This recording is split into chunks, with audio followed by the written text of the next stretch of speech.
গত 4 মাসে কি প্রচণ্ডভাবে বাংলাদেশ বিরোধী প্রচারণা সমস্ত পৃথিবীতে চলছে, এবং সেটার পুরোভাগে আছে কিন্তু ভারতের মিডিয়া। ভারতের মিডিয়ার যে রোল এবং যে অ্যাকসেপ্টেবিলিটি আছে সেটা আমরা জানি, যে তাদের যে রিচ আছে সেটা আমরা জানি, এবং তাদের যে বক্তব্য সেগুলোকে কিন্তু ভারতীয় ডায়াসপোরা পিক আপ করছে এবং সেটা বিভিন্ন দেশে সেটাকে প্রচারণা চালাচ্ছে।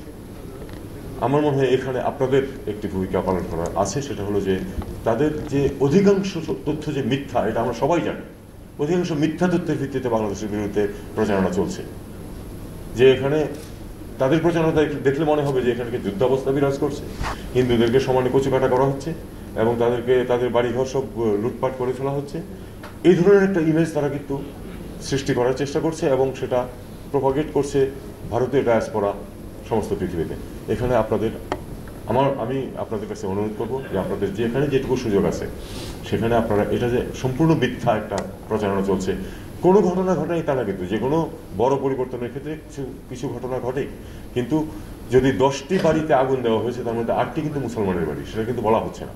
2টো হিন্দুর বাড়ি, যেটা তারা রাজনৈতিক পরিচয়ের কারণে হয়েছে, এটা তাদের কিন্তু ধর্মীয় পরিচয়ের কারণে হয়নি, কিন্তু সেটাকে প্রচারণা চালানো হচ্ছে না, চালানো হচ্ছে যে ওই 2টো হিন্দুর বাড়িতে আগুন দেওয়া হয়েছে। এখন এইখানে এই সঠিক অবস্থানটিকে তুলে ধরা ডায়াসপোরা আমাদের যে আছেন, আমাদের যে এনআরবিরা আছেন, তাদেরকে আমি মনে করি যে তাদের এই দায়িত্বটা নিতে হবে। দেশের যে ইমেজ, এবং আমাদের ইমেজের সবচেয়ে বড় অ্যাম্বাসেডর হচ্ছেন প্রফেসর ইউনূস, এমনকি তার বিরুদ্ধে পর্যন্ত কথাবার্তা বলা হচ্ছে উনি কিছু করছেন না ইত্যাদি ইত্যাদি। অথচ এরকম কোনো বিষয় কিন্তু এই সরকার মোটেই টলারেট করছে না। যেগুলো ঘটনা ঘটছে সেগুলির বিরুদ্ধে ব্যবস্থা নেওয়া হচ্ছে, এবং আমরা চেষ্টা করছি যে কোনো ঘটনা আসা মাত্র সেটার খোঁজ খবর নিয়ে যেন প্রতিকার করা যায়। তো এই ডিসইনফরমেশন এবং মিসইনফরমেশনের মোকাবেলা করাতে আপনাদের একটা ভূমিকা আছে, সেটা আমি আপনাদেরকে একটু অনুরোধ করছি যে আপনারা কল্যাণ করুন। হয়রানি মিশনে এয়ারপোর্টে, বিশেষ করে এয়ারপোর্টে, এটা আমি আপনাদেরকে শুধু এটুকু বলতে পারি যে এমনকি যে ঘটনাটার কথা সম্প্রতি ঘটেছে, এটা অবিলম্বে এটার ব্যবস্থা নেওয়া হয়েছে, এবং আমি নিশ্চিত যে কালপ্রিট যে সে শাস্তি পাবে, কারণ এ ব্যাপারে আমি এটুকু আপনাদেরকে বলতে পারি যে আমার কলিগ যারা আছেন কাউন্সিল অফ অ্যাডভাইজার্সে, প্রত্যেকে এই ব্যাপারে অত্যন্ত সচেতন, এবং তারা চান যে এই জিনিসটা যেন যথেষ্ট ইমপ্রুভ করা যায়। আমি জানি আমার পরিচিত জনেরাও বিভিন্ন সময় হয়রানির সম্মুখীন হয়েছেন। এই হয়রানি যাতে বন্ধ হয়, আমরা একটা এনআরবিদের জন্য একটা লাউঞ্জও খোলা হয়েছে, মানে যারা বিদেশ থেকে আসেন কিছুদিন আগে। তো এইটুকুই যথেষ্ট নয়, আমি জানি আমাদের আরও অনেক কিছু করার আছে। আমি স্বীকার করছি যে হয়রানি হয়, সেই হয়রানি দূর করার জন্য যথেষ্ট ব্যবস্থা এখনও নেওয়া হয়নি।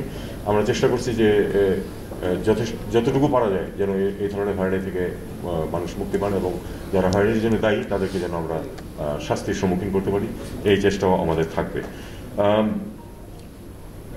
রাজনীতি নিয়ে কিছু প্রসঙ্গ উঠেছে এখানে। রাজনৈতিক একটা অনিশ্চয়তা যখন দেখেন কেউ, তখন সেখানে কিন্তু ইনভেস্ট করতে আসতে চান না সহজে কেউ। কাজে এটা আমাদের জন্য একটা কঠিন কাজ সামনে, এবং আমরা আশা করছি যে খুব তাড়াতাড়ি একটি রোডম্যাপ এসে যাবে, তখন সহজে আস্থা ফিরে আসবে আমাদের এই বিদেশি বিনিয়োগকারীরা আছেন, ইনক্লুডিং এনআরবিরাও যাদের ব্যক্তিগত টাকা ইনভেস্ট করবেন, তারা এনআরবি হলেও কিন্তু তারা ঝট করে এখানে আসবেন না নিশ্চয়তা না দেখলে। এটা স্বাভাবিক, কারণ আপনার অর্থের যে একটা নিরাপত্তা সেটা আপনাকে অবশ্যই দেখতে হবে, এটা অনস্বীকার্য। কাজেই এটা আমরা দেখছি, এবং আমাদের লক্ষ্য তো একটা যে নির্বাচনের মাধ্যমে একটি নির্বাচিত সরকারের কাছে ক্ষমতা হস্তান্তর করা যথাশীঘ্র সম্ভব, আমরা সেটা জানি, এবং সেই লক্ষ্যেই এই সরকার কাজ করছে। একটা রোডম্যাপ এসে গেলে আমি জানি যে অনেকেই নিরাপদ বোধ করবেন, এবং ইনভেস্টমেন্ট আসবে। সেই ইনভেস্টমেন্ট না আসলে আমাদের তো চলবে না, কারণ আমাদের যে বিপুল সংখ্যক মানুষ প্রতি বছর শ্রমবাজারে ঢুকছে, তাদের জন্য যদি এমপ্লয়মেন্ট সৃষ্টি করতে হয়, শুধু তো বিদেশে পাঠিয়েই হবে না, দেশের মধ্যে সৃষ্টি করতে হবে, সেটার জন্য ইনভেস্টমেন্ট লাগবে, এবং সেই ইনভেস্টমেন্ট নিয়ে এগিয়ে আসার জন্য অন্যদেরকে এনকারেজ করার জন্য আমি আপনাদেরকে বলবো, অবশ্যই আপনারাও তাকাবেন যে রাজনৈতিক নিশ্চয়তা একটা আসছে কিনা।